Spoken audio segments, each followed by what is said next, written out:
Okay, अब देखने वाले हैं एब्सेस ऑफ द फेरिंग्स। सबसे पहले अगर एनाटॉमी ऑफ स्पेस और स्पेसिस ऑफ द फेरिंग्स ने दिखे तो पहले वो देखो, उसके बाद देखना ये एब्सेस ऑफ द फेरिंग्स। तो स्पेसिस टोटल मैं इन शॉर्ट में बता देता हूँ। स्पेसिस कौन सी थी? पोस्टीरियरली प्रेजेंट थी और लैटरली। पोस्टीरियरली टोटल 3 स्पेस थी। सबसे पहले थी रेट्रो फेरिंजियल, उसके पीछे डेंजर स्पेस और लास्ट में प्री वर्टिब्रल स्पेस। और लैटरली 2 स्पेसिस थी। सबसे पहले थी पेरीटॉन्सिलर स्पेस और second number para pharyngeal space. ये सारे स्पेसेस प्रेजेंट थी इन द फेरिंग्स। अब देखते हैं एब्सेस ऑफ द फेरिंग्स। सबसे पहले देखेंगे पेरीटॉन्सिलर एब्सेस। ऑलराइट, तो सबसे पहली एब्सेस वो है पेरीटॉन्सिलर एब्सेस, जिसका दूसरा नाम है क्विंजी। पेरीटॉन्सिलर एब्सेस और क्विंजी। पेरीटॉन्सिलर एब्सेस होगा कहाँ पे? Obviously in the peritonsillar space, जो प्रेजेंट कहाँ पे होती है? Between the capsule of tonsil और superior constrictor muscle. Superior constrictor muscle. उसके बाद इसकी इटियोलॉजी देखते हैं। इटियोलॉजी तो it is most commonly occurs following tonsillitis. Okay, acute tonsillitis. सबसे पहले it is more common in adults, कि मोर कॉमन इन एडल्ट्स, जबकि tonsillitis it is more common in childrens. लेकिन जो पेरीटॉन्सिलर एब्सेस है वो it is more common in adults. तो सबसे पहले मैं आपको इसका रीज़न बताता हूँ। ये सपोज हमारा टॉन्सिल है,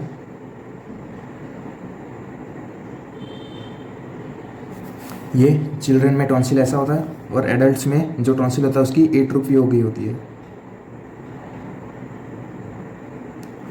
तो ये है टॉन्सिल ऑफ चिल्ड्रन और ये एडल्ट्स। अब सपोज चिल्ड्रन में टॉन्सिलाइटिस हुआ तो इन्फेक्शन या कहाँ पे एब्सेस या डिस्चार्ज होगा वो कलेक्ट कहाँ पे होगा? ये जो फर्स्ट क्रिप्ट है, फर्स्ट क्रिप्ट ऑफ टॉन्सिल, उसको कहते हैं क्रिप्टा मैग्ना। क्रिप्टा मैग्ना, यहाँ पे डिस्चार्ज कलेक्ट होगा या इन्फेक्शन यहाँ पे प्रेजेंट होगा सबसे पहले।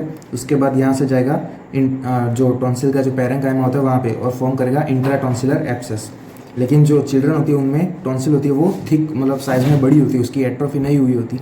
उसकी वजह से जो इन्फेक्शन या एब्सेस बोल सकते हो वो कैप्सूल के थ्रू नहीं जा पाता इजीली कंपेयर टू एडल्ट्स। जबकि एडल्ट्स में अगर कोई इन्फेक्शन या एब्सेस यहाँ पे फॉर्म हुआ in the crypta magna, it can easily go through the capsule in the peritonsillar space. Capsule के बाहर क्या होती है? ये सुपीरियर ये सपोज कैप्सूल यहाँ से अदर एंड होती है, ये सुपीरियर कंस्ट्रिक्टर मसल, इन दोनों के बीच में यही है पेरीटॉन्सिलर स्पेस। तो यहाँ पे चिल्ड्रन में ये थिक या साइज इसकी बड़ी होने की वजह से इजीली कैप्सूल के थ्रू नहीं जा पाता इन द पेरीटॉन्सिलर स्पेस। जबकि एडल्ट्स में ये पेरीटॉन्सिलर स्पेस है, यहाँ पे एट्रोफी ऑफ द टॉन्सिल हुई होती है। उसकी वजह से क्रिप्टा मैग्ना के थ्रू इजीली कैप्सूल को पियर्स करके, कैप्सूल में परफोरेट करके या जैसे भी बोलो, इजीली जा सकता है इन द पेरीटॉन्सिलर स्पेस। तो इसकी वजह से it is most commonly in adults. तो इसकी पैथोजेनेसिस क्या होगी? टॉन्सिलाइटिस। ये दोनों में, चिल्ड्रन में भी टॉन्सिलाइटिस हो सकता है, एडल्ट्स में भी टॉन्सिलाइटिस हो सकता है। लेकिन एडल्ट्स में होगा तो ज़्यादा चांसेस है कि वो पेरीटॉन्सिलर एब्सेस हो सकता है, जबकि चिल्ड्रन में लेस चांसेस। तो टॉन्सिलाइटिस, उसके बाद it first affects crypta magna. Crypta magna first affects crypta magna. उसके बाद it forms intra tonsillar abscess in the parenchyma of the tonsil, forms intra tonsillar abscess. जब इंट्रा टॉन्सिलर एब्सेस फॉर्म करने के बाद it burst या perforate कह सकते हैं, या it goes through the capsule, burst through capsule of tonsil, capsule of tonsil, burst through the capsule of the tonsil, then peritonsillar abscess. ये होगा इसकी इटियोलॉजी और पैथोजेनेसिस। अब जो बैक्टीरिया होते हैं वो कौन कौन से इन्वॉल्व हो सकते हैं? तो स्ट्रेप्टोकोकस पायोजेंस, स्टेफ ऑरियस। कभी कभी it can be due to mixed culture, ठीक है, बोथ एरोबिक और एनारोबिक ऑर्गेनिजम्स, ये दोनों कर सकते हैं peritonsillar abscess, both aerobic and anaerobic micro organisms. उसके बाद अब क्लिनिकल फीचर्स। तो क्लिनिकल फीचर्स हमने देखा कि ये most commonly in the adults और जनरली ये यूनिलेटरल होता है मोस्ट कॉमनली, बायलैटरल भी हो सकता है बट यूनिलेटरल मोस्ट कॉमन। तो unilateral bilateral unilateral most common. उसके बाद जो जनरल सिम्टम्स होते हैं वो क्या होंगे, फीवर होगा obviously, fever with chills, headache, vomit, nausea, constipation, diarrhoea, ये सब जनरल सिम्टम्स होंगे। उसके बाद जो लोकल सिम्टम्स होंगे वो क्या होंगे, सीवियर थ्रोट पेन, थ्रोट में ज़्यादा एक्सेस पेन होना रहेगा। दूसरा ओडाइनोफेजिया, ओडाइनोफेजिया का मतलब डिफ़िकल्टी इन स्वेलोइंग, या कह सकते हैं पेनफुल स्वलोइंग या डिफ़िकल्टी इन स्वलोइंग। पेशेंट को इतना पेन होगा कि वो अपना खुद का सलाइवा भी वो स्वेलो नहीं कर सकता, इतना पेन होगा। फिर थर्ड नंबर पे आता है, वो आता है मफल्ड एंड थिक स्पीच। इसका मतलब क्या, मफल्ड एंड थिक स्पीच का एक स्पेसिफिक नाम है, वो है हॉट पोटैटो वॉइस का मतलब जब हम गरम गरम आलू अपने मुंह में रखने के बाद जब बोलने का ट्राई करते हैं तो जैसी आवाज़ आती है ना, तो इस टाइप की वॉइस आएगी, the muffled and thick speech, it is known as hot potato voice. उसके बाद फाउल ब्रेथ, ठीक है, obviously due to the discharge secrete होगा, उसकी वजह से discharge, plus poor oral hygiene, इन सब की वजह से फाउल ब्रेथ। फिर इप्सिलेटरल ईयर एक। अब जो टॉन्सिल को सप्लाई कौन सी नर्व करती है, 9th क्रेनियल नर्व, ठीक है, और ईयर में भी glossopharyngeal nerve, 9th cranial nerve, ear और टॉन्सिल दोनों को सप्लाई करती है 9th क्रेनियल नर्व। इसकी वजह से रिफर्ड पेन होगा in the ear due to the 9th cranial nerve, ठीक है, ग्लॉसोफेरिंजियल नर्व। और लास्ट जो लोकल सिम्टम है वो है ट्रिस्मस मतलब लॉक्ड जॉ मतलब डिफिकल्टी इन ओपनिंग, मुंह खोलने में प्रॉब्लम होगी, उसको पेन होगा। अब ट्रिस्मस क्यों होता है, हमने देखा था कि पेरिटॉन्सिलर स्पेस के बाद जो साइड में लेटरली प्रेजेंट होता है वो होता है टेरिगोइड मसल, मीडियल टेरिगोइड और मैसेटर। तो उनके स्पाज्म की वजह से, because of spasm of pterygoid muscles, इन सब की वजह से ट्रिस्मस होगा, लॉक्ड जो होती है। सारे सिम्टम्स हो गए। लोकल में severe throat pen, odynophagia, muffled and thick speech, उसके बाद फाउल ब्रेथ, इप्सिलेटरल हेडेक और लास्ट में ट्रिस्मस। उसके बाद हम देखते हैं एग्जामिनेशन हम जब करते हैं तो हमको कैसा दिखेगा। तो जो सॉफ्ट पैलेट पिलर्स, जो टॉन्सिलर पिलर्स होते हैं, टॉन्सिल्स, ये सारे में कंजेस्टेड स्वोलन फिर red coloured congested swollen appear करेंगे। उसके बाद यूला होगा, उसका भी वो भी स्वोलन होगा, इडिमा प्रेजेंट होगा उसमें भी। फिर एंटीरियर पिलर और सॉफ्ट पैलेट होगा, वो bulge, it will be appear as bulging structure, okay, bulge form कर रहा है वो, ऐसा अपीयर होगा। लास्ट में म्यूकोपस, ओके, डिस्चार्ज प्रेजेंट हो सकता है, म्यूकोपस डिस्चार्ज एट द टॉन्सिल जो क्रिप्ट्स होती है, टॉन्सिलर क्रिप्ट्स, यहाँ पे हमें डिस्चार्ज प्रेजेंट दिखेगा। फिर सर्वाइकल लिम्फ एडिनोपैथी, सर्वाइकल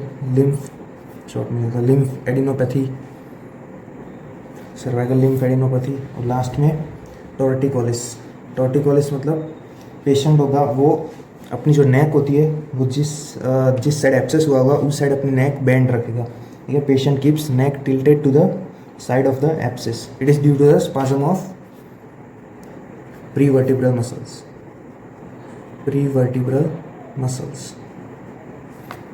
ये हो गई उसकी साइंस, या फिर एग्जामिनेशन में हम जो कर सकते हैं।